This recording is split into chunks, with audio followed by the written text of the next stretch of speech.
El Dios Trino. Traído a usted por Chapel Library. www.chapellibrary.org. Una doctrina provechosa. Escrito por Wilhelmus de Brakel. El Padre, el Hijo y el Espíritu Santo se revelan a sí mismos, interactúan con los creyentes y tratan a cada uno de una manera individual y distinta.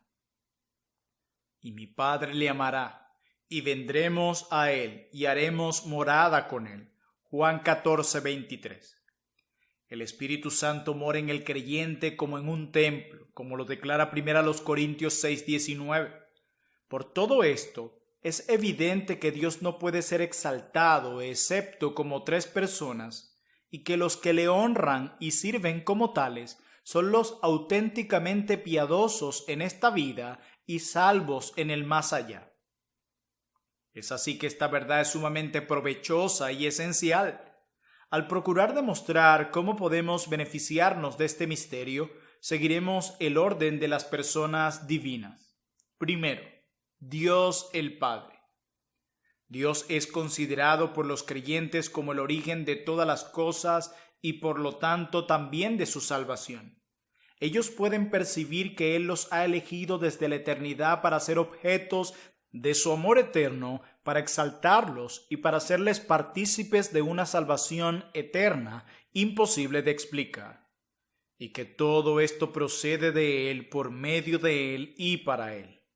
Segundo, perciben cómo el Padre ha designado a su Hijo amado y unigénito a ser la garantía de los elegidos a fin de dar a conocer a hombres y ángeles su justicia perfecta, su misericordia, sabiduría, libertad de la dispensación de su gracia y maravillosa benevolencia, siendo el propósito de esta revelación enriquecer su experiencia de salvación.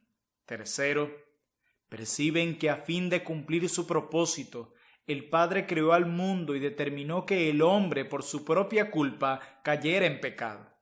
Por su providencia sostiene y gobierna todo para beneficio y provecho de sus escogidos, a quienes ha nombrado como sus herederos o dueños del mundo entero. Cuarto, perciben que el Padre, según el consejo de paz, envió a su Hijo al mundo para asumir la naturaleza humana, para sufrir y morir como garantía, para ponerlo bajo la ley, a fin de satisfacer la justicia del Padre con la obediencia perfecta de su Hijo, y así librar a los escogidos de culpa y castigo, otorgándoles el derecho de vida eterna. Quinto, perciben que el Padre envía su Espíritu Santo al corazón de los escogidos, para iluminarlos y regenerarlos, para guiarlos a Cristo, unirlos con Cristo por fe y siguiendo el camino de santidad, llevarlos a la gloria. Sexto, perciben que el Padre los recibe como sus hijos y herederos y por consiguiente los ama y cuida como tales. Esta reflexión produce en el creyente una mentalidad como la de un niño que hace que el alma se someta en humildad.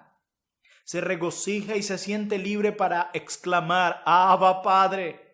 El alma se pone a sí misma y a todo su caso en las manos del Padre, depositando todo en ellas y viviendo de ellas, poniendo en ellas todas sus necesidades, porque es su Padre, compartiendo con él todos sus anhelos, estando dispuesto a obedecer a su Padre y servirle, de acuerdo con su voluntad. En consideración, Dios el Hijo primero, los creyentes lo perciben como el único garante calificado para conseguir que los hijos e hijas escogidos del Padre reflexionen maravillados en la inescrutable sabiduría de Dios al nombrar una persona tan calificada para ser garantía. Segundo, perciben el maravilloso amor del Hijo hacia el hombre, al punto de darse a sí mismo en el consejo de paz para garantizar el cumplimiento de la gran obra de redención. Tercero, perciben cómo a su debido tiempo se humilló a sí mismo, tomando forma de siervo y asumiendo su naturaleza, sin avergonzarse de llamarlos hermanos con el fin de que pudieran disfrutar de comunión y compañerismo con él. Cuarto, Perciben como por puro amor tomó voluntariamente sobre sí sus pecados, como si él mismo los hubiera cometido. Perciben cómo él mismo con toda disposición sufrió el castigo que ellos merecían, satisfaciendo totalmente la justicia divina y reconciliándolos con Dios. Quinto, perciben que los ha unido a él como miembros de un cuerpo espiritual, siendo él la cabeza y ellos los miembros, siendo él el esposo y ellos la esposa, de modo que en él, el Hijo, son ellos hijos e hijas. Sexto, perciben que los lleva a Dios presentándolos al Padre diciendo: He aquí yo y los hijos que Dios me dio, como lo declara Hebreos 2:13. Aquí está la fuente de salvación, y aquí todas las perfecciones de Dios se manifiestan de una manera totalmente diferente y más gloriosa que en la obra de la creación y subsistencia providencial. Dios, el Espíritu Santo, es para los creyentes aquel que, de una forma misericordiosa y diversa, los hace partícipes y les aplica todo lo que Dios ha decretado para beneficio eterno de ellos, al igual que todo el mérito que el Hijo obtuvo para ellos.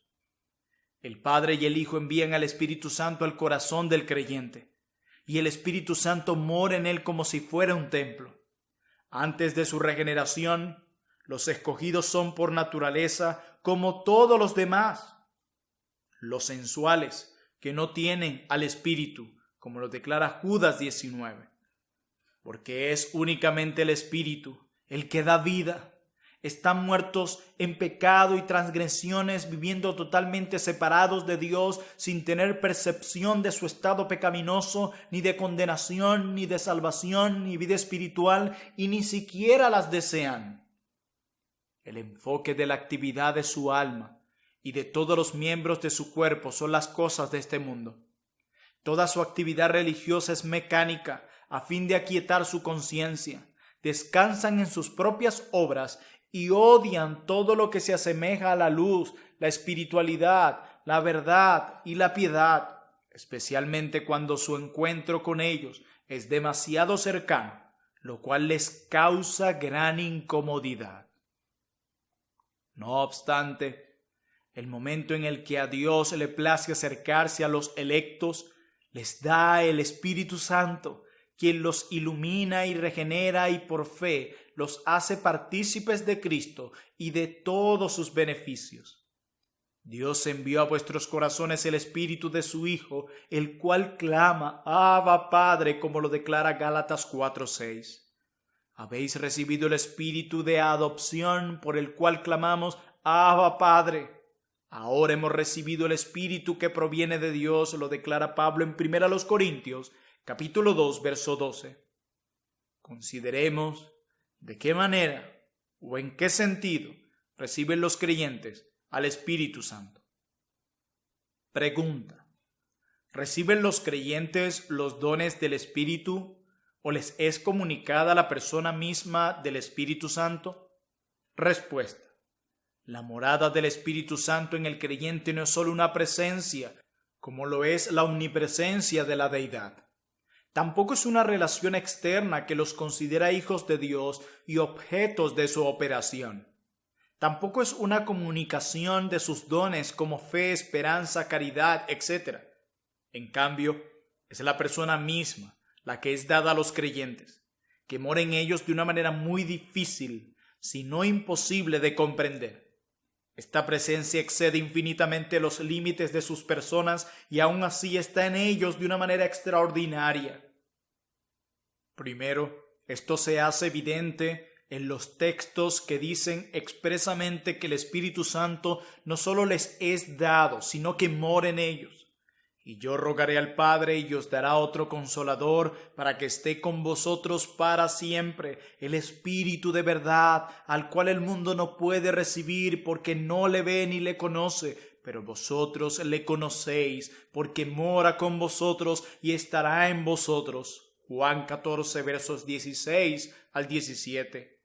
El Espíritu de Cristo que estaba en ellos, dice 1 de Pedro 1:11.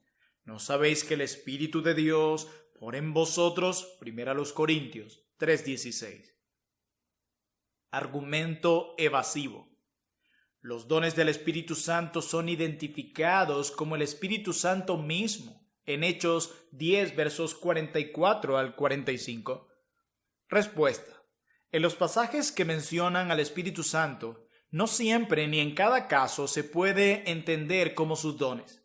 Por lo tanto, este argumento no tiene validez porque entonces habría que demostrar que en los textos ya mencionados y otros similares la referencia es a los dones y no a la persona misma. Hay una clara distinción entre el Espíritu mismo, quien es dado a los hijos de Dios, y sus dones. Estos dones no enseñan, ni guían, ni consuelan, ni dan testimonio, ni regeneran, ni obran la fe, sino que es la persona, el Espíritu Santo mismo, quien obra e imparte estas cosas a cada uno según Él quiere.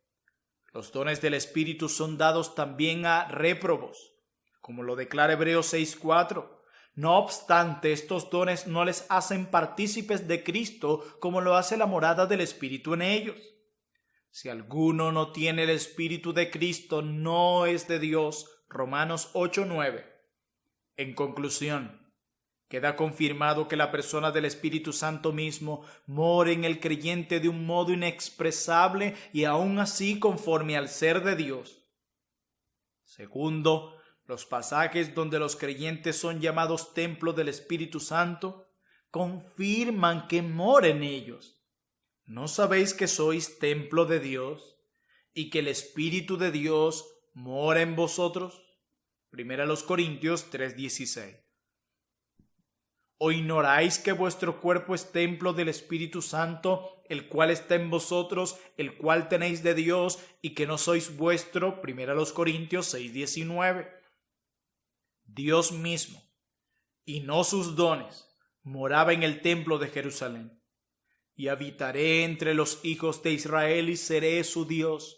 Éxodo 29:45.